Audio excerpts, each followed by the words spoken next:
Water is life.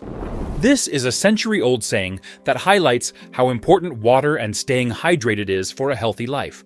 But water, the second most vital element needed for life. So the number one vital element needed for life is oxygen. And that's not a surprise, is it? The second most vital element needed for life is water. You can go 3 minutes without oxygen. You can go a couple of weeks without water. I always thought it was 3 days without water until I read a book called The Long Walk about some people who were escaping the Siberian work camp, and they were in the desert and they went nearly 2 weeks without water. Water is the second most vital element needed for life. In fact, where there's no water, you don't usually get people living, do you? I always say to people, how much water do you drink? And these are some of the answers. I don't like water. If I drink water, my feet swell. If I drink water, I'm going to the bathroom all day. Those last two answers tell me that the water's not getting inside the cell. So how do we get the water inside the cell? We have to go to the third most vital element needed for life, and that is sodium. in the world today, fewer and fewer people drink as much water as they should, and they choose instead to substitute it for other drinks like sugary sodas.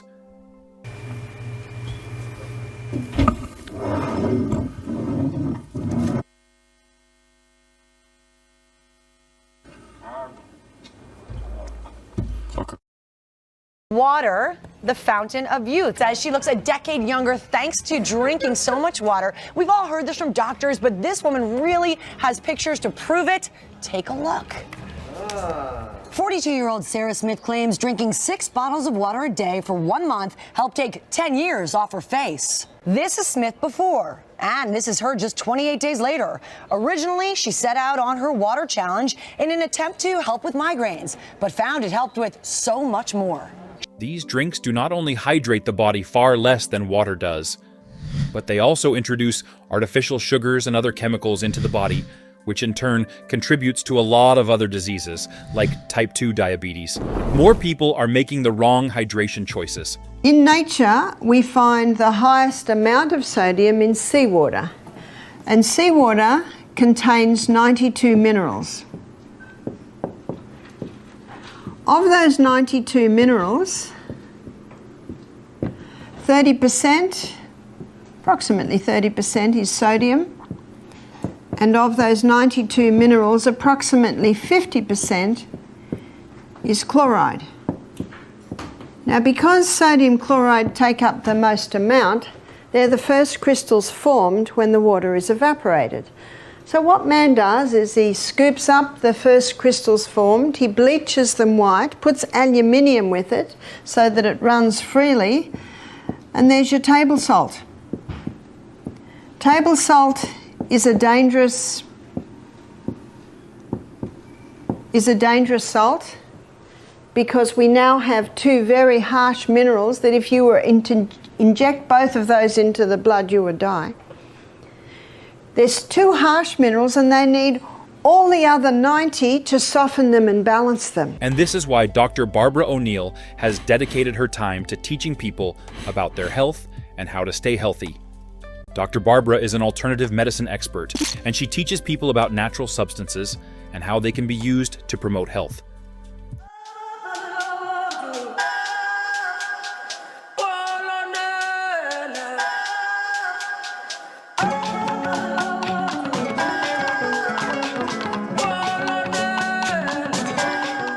According to Dr. Barbara, hydration doesn't just depend on drinking lots of water. The balance of minerals within the body also plays a major role in ensuring that water taken is used efficiently. But with the rise of ultra-processed table salts and foods that fill our supermarkets today, this balance is compromised, and as a result, the body is not getting the hydration it needs. Over time, poor hydration can lead to many health issues like kidney disease and cardiovascular issues. So what should you do? Does this mean it's time to say goodbye to salt? Are there any healthy alternatives to table salt that you can use for your food? The highest concentration of mineral inside the cell is potassium. The highest concentration outside the cell is sodium. And in this bilayered membrane that is around every cell, there are sodium-potassium pumps. And these sodium-potassium pumps are ever going like this, maintaining the balance between potassium and sodium. But when someone's not eating enough fruits and vegetables, and that's where you get most of your potassium, and they're putting table salt on everything far too much, what happens now is sodium levels rise and potassium levels drop. There is a small amount of sodium in the cell, but when this happens, you see osmosis and diffusion happens when the highest concentration merges into the lowest. So now sodium levels inside the cell are rising, which they should not, and the cell swells. What's that called? High blood pressure. The doctor is right. Table salt will contribute to high blood pressure. Well, let's hear what Dr. Barbara thinks about this. There's a French doctor named Dr. Lelangri, and he's written a whole book on salt. He said, when people come to me with high blood pressure, I put them on Celtic salt. Why does he put them on Celtic salt? Because Celtic salt contains 82 minerals. It's a hand-harvested sea salt. So the minerals are in the Celtic salt in their balanced form. What about Himalayan salt? In many places, Himalayan salt is a lot easier to get. There's about 75 minerals. So it's pretty good. But I prefer the Celtic salt. And one reason is that the Celtic salt has 3 magnesiums. It contains magnesium chloride. So according to Barbara, the hydration mistake a lot of us make today is drinking lots of water that doesn't end up going into the cell where it is needed. In the end, most of this water just passes through the body and is eliminated without serving the function of hydration. And this explains why the Celtic salt is such a moist salt, especially when we've had a lot of rain, because those 3 magnesiums absorb the moisture. And because magnesium is a water-hungry molecule, it can be used to help the water get into the cell. Put it on your tongue, your mucous membranes start absorbing the minerals, the magnesium is taken to the cell membrane, and you drink your water, and that magnesium pulls that water inside the cell. It's the quickest way to hydrate a body.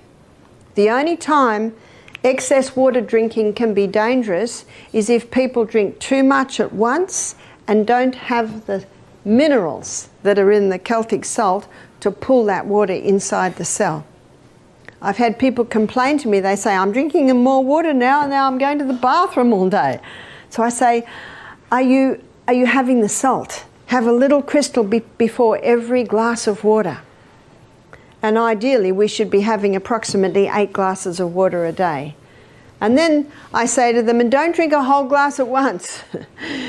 I think I mentioned earlier, I drink half a glass as soon as I get up. I go to the bathroom, I drink another half glass. Then I get dressed and have another half glass. But when I start every glass, I have that little bit of salt.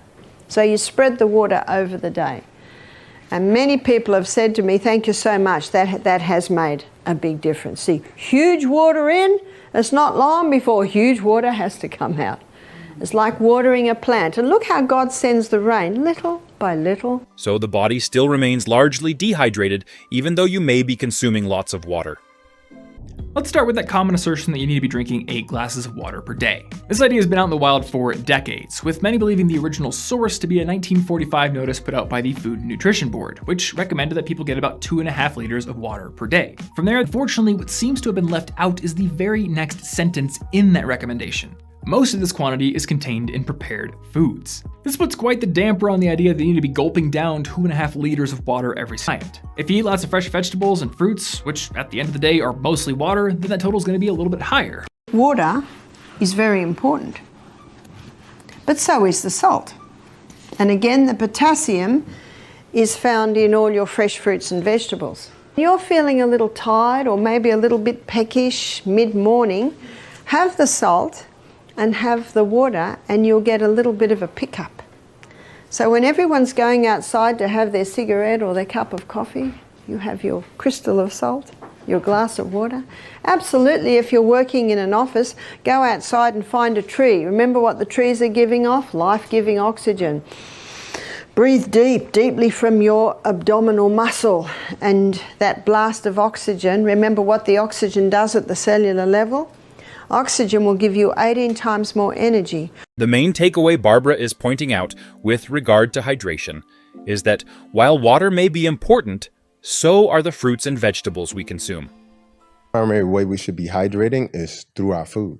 Like, you should be eating hydrating foods. Wow. Because when you think about it, when you make juices with cucumbers and fruits and other types of vegetables and green leafy vegetables, etc., they create water.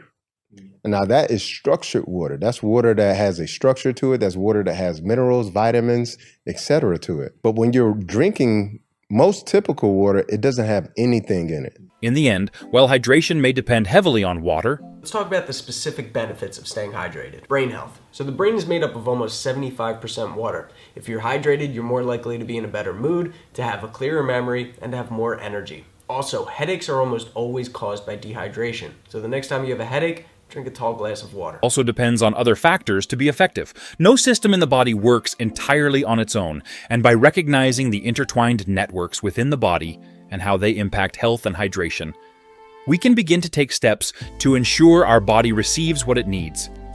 But what happens when the body is well hydrated? Staying hydrated boosts your physical performance, ensuring you're always at your best physically. Fatigue increases and motivation decreases when the body is dehydrated, and by staying hydrated, you can prevent all this from happening. But the effects of hydration can also be seen in the brain as well. A study was conducted which revealed that mild dehydration can impair many aspects of brain function. Another study also linked dehydration to an increased frequency of headaches, anxiety, and fatigue. However, drinking water has been shown to significantly relieve headaches in people who experience frequent headaches. Have you ever been constipated?